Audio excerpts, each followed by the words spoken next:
Oke, Om Swastiastu, perkenalkan nama saya Gusti Ngurah Nanda Gopinda Putra dengan NIM 25151011118. Di sini saya akan memaparkan proyek yang telah saya buat, proyek MPC DAO.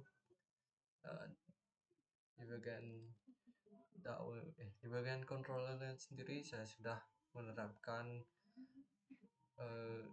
menjadi penerus datanya dan untuk mengecek apakah datanya sudah benar-benar dibersihkan atau dikontrol kapan akan masuknya untuk menghitung nilai di input nilai begitu.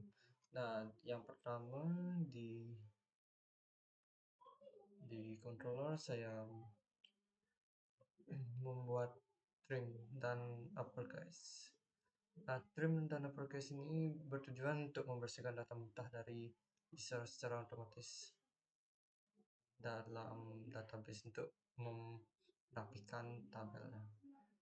Lalu ada juga eksekusinya juga, mengontrol kapan bakalan model itu dieksekusi. Misal kita mau input data di form tertentu, ini akan dikelola lagi.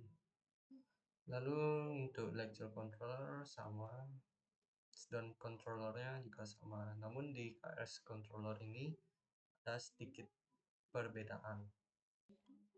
Di sini di KRS tidak ada yang tadinya ada trim atau dan uppercase itu, karena di KRS controller ini fungsinya itu kayak inputnya berupa objek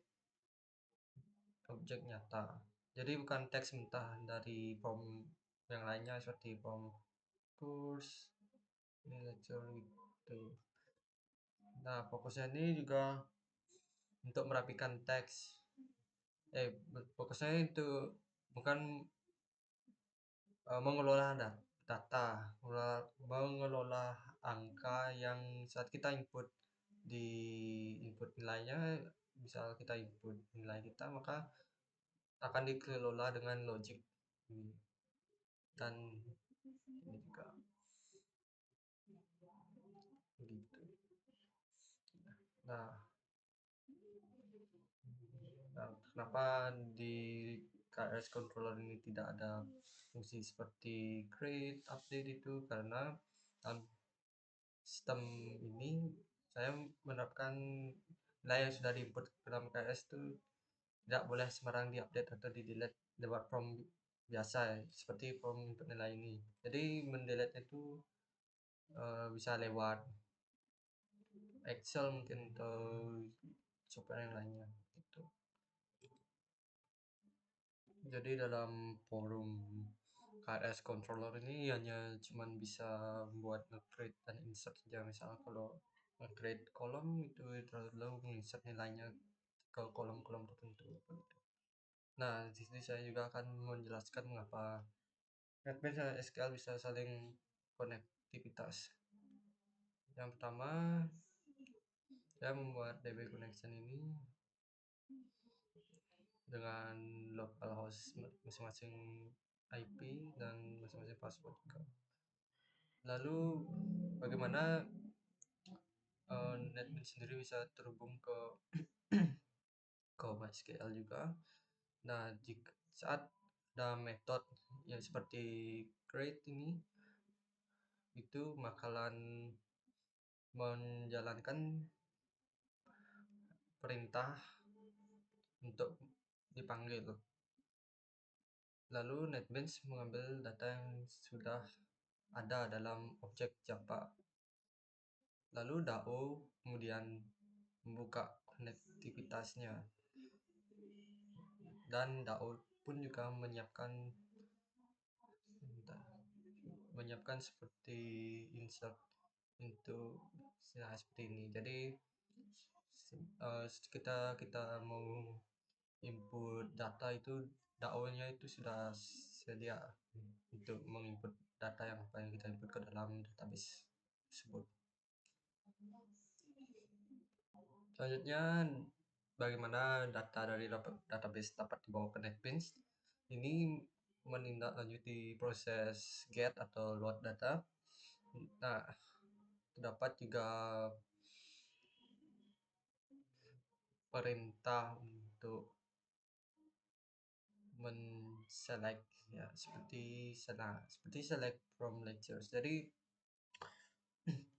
public list ini dia itu ngambil tabel mentahnya dari MySQL database itu, lalu akan dibawakan ke NetBeans dengan membawakan yang tertera seperti nama, KPD, NIDN, expertise, sama juga seperti kelas yang lainnya juga.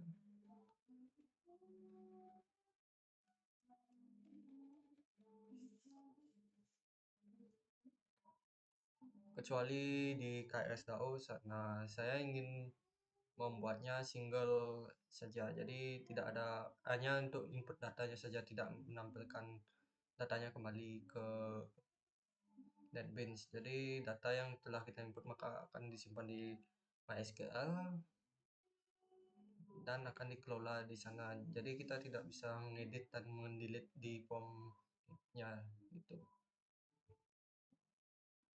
Lalu juga saya akan menjelaskan penerapan OOP-nya juga.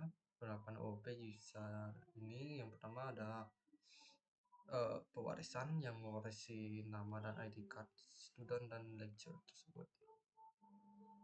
Nah, di sini juga ada encapsulation-nya dengan mengaksesnya dengan pakai get atau set juga. Lecture-nya juga sama, encapsulation juga. Nah, baik, kita akan lanjut untuk run code-nya.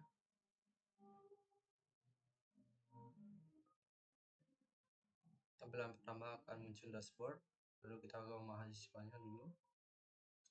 Nah, di sini run code.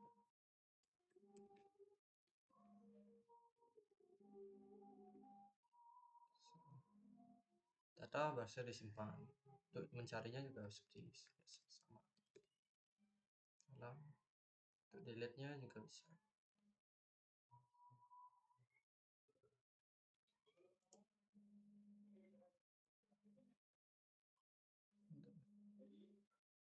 Untuk dosennya juga sama.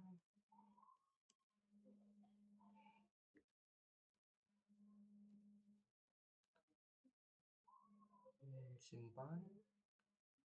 Nah, untuk tombol next juga sama, untuk menampilkan jika data ID-nya udah lebih dari 805, maka akan menampilkan tabel berikutnya. Nah, untuk tombol startnya juga bisa, dan tombol delete-nya juga sudah bisa. Lalu untuk course juga sama, mata kuliah juga sama.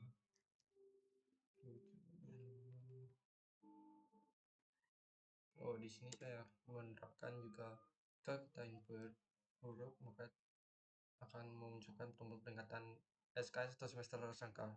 Nah, di sini saya menerapkan logic harus integer. Nanti saya akan tunjukkan. Nah, data harus disimpan. Untuk cariannya juga sama. Untuk ngeditnya juga bisa di sini, sama seperti yang sebelumnya juga, form-form sebelumnya. Untuk kita edit dulu. Untuk editnya juga bisa, untuk ngedelete-nya juga bisa. Baik, saya akan tunjukkan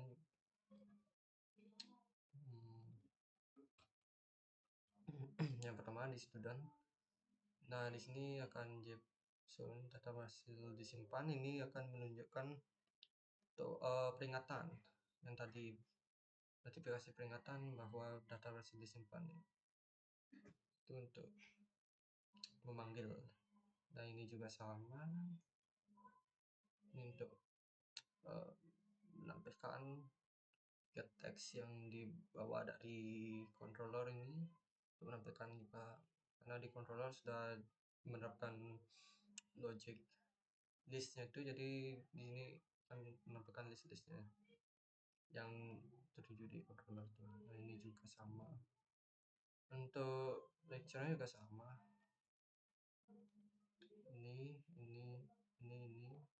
Ini dan ini juga sama, mengambil data dari komputer. Nah, untuk course-nya yang tadi SKS dan semester itu harus angka, berupa angka atau integer, dan menerapkan logiknya di sini. Nah, ini saya karena di database-nya itu saya set SKS sama semesternya itu integer, maka selain angka akan error, jadi tidak bisa disimpan. Nah, ini dia. Jika nomor formatnya exception kecuali angka, maka akan menunjukkan tombol peringatan ini. Nah,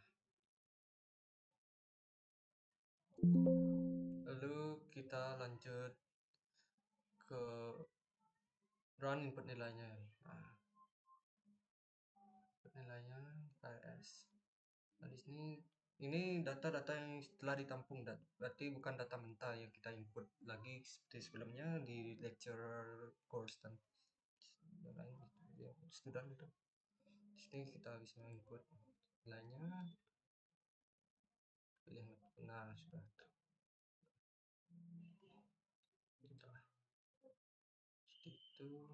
Nah, di sini saya set pengampunan semesternya itu auto log untuk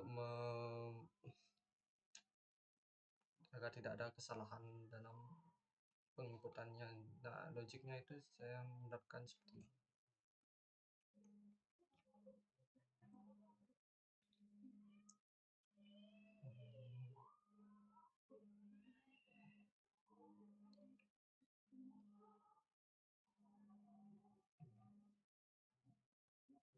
Nah, logiknya saya menerapkan di sini jika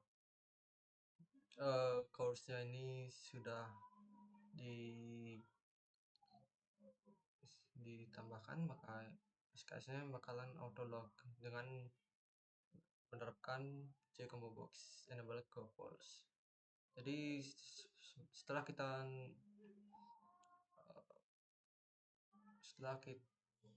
pilih course, maka semesternya itu akan targetkan semester yang sesuai dengan course-nya dan set enable false karena course dan SKS-nya ini satu kesatuan semester. Dan untuk dosennya ini saya menerapkan loop pengulangan. Jadi pada saat di database ada tabel, misal tabel pertama kolom pertama ada nama Andi dan mata kuliahnya OOP, kolom kedua ada nama dosennya Dewi dan mata kuliahnya kalkulus, maka kita memilih kalkulus dan setiap ini bakal ngecek kolomnya itu sampai ketemu dosen pengampu kalkulusnya. Dan di sini untuk set enable ke false. Jadi sekian pemaparan project KRS dari saya. Tidak ada salah kata, mohon permaklum. Saya tutup dengan Om Santi Santi Santi Om.